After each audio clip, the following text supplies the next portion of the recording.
2023-24 நிதியாண்டிற்கான பள்ளிக் கல்வி மானிய கோரிக்கையின் போது மாண்புமிகு பள்ளிக் கல்வித்துறை அமைச்சர் அவர்கள் ஒரு அறிவிப்பை வெளியிட்டிருந்தார் சட்டப்பேரவையில்.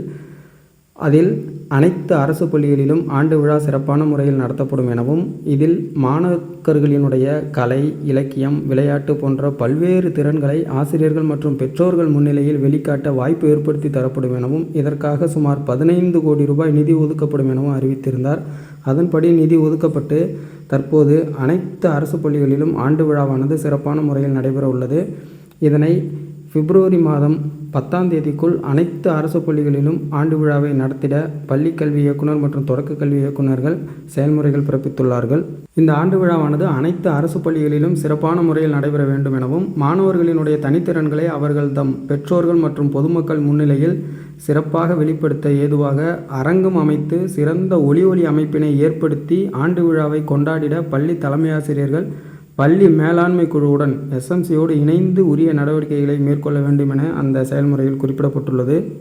ஒவ்வொரு பள்ளிக்கும் மாணாக்கர்களின் எண்ணிக்கைக்கு ஏற்ப நிதியானது ஒதுக்கப்பட்டுள்ளது. அந்த வகையில் மேல்நிலைப்பள்ளி, உயர்நிலைப்பள்ளி, நடுநிலைப்பள்ளி, தொடக்கப்பள்ளி எந்த பள்ளியாக இருந்தாலும் 100 எண்ணிக்கைக்கு கீழ் உள்ள மாணவர்கள் கொண்ட பள்ளிக்கு 2500 ரூபாயும், 101 முதல் 250 மாணவர்கள் வரை உள்ள ஒவ்வொரு பள்ளிக்கும் 4000 ரூபாயும், 251 முதல் 500 வரை மாணாக்கர் எண்ணிக்கை கொண்ட ஒவ்வொரு பள்ளிக்கும் 8000 ரூபாயும், 501 1000 மாணவர்கள் வரை கொண்ட ஒவ்வொரு பள்ளிக்கும் 15000 ரூபாயும், 1001 முதல் 2000 வரை மாணவர் எண்ணிக்கை கொண்ட ஒவ்வொரு பள்ளிக்கும் 30000 ரூபாயும், 2000க்கு மேல் மாணவர் எண்ணிக்கை கொண்ட ஒவ்வொரு மேல்நிலை, உயர்நிலை, நடுநிலை, தொடக்க பள்ளிக்கும் 50000 ரூபாயும் நிதி ஒதுக்கீடு செய்து ஆணை பிறப்பிக்கப்பட்டுள்ளது. எனவே மேற்குறிப்பிட்டுள்ளவாறு அனைத்து அரசு பள்ளிகளிலும் 10ஆம் தேதிக்குள் பிப்ரவரி 10ஆம் தேதிக்குள் ஆண்டு விழாவை நடத்திட உரிய நடவடிக்கை எடுக்குமாறு பள்ளிக் கல்வி இயக்குனர் மற்றும் தொடக்க கல்வி இயக்குநர்கள்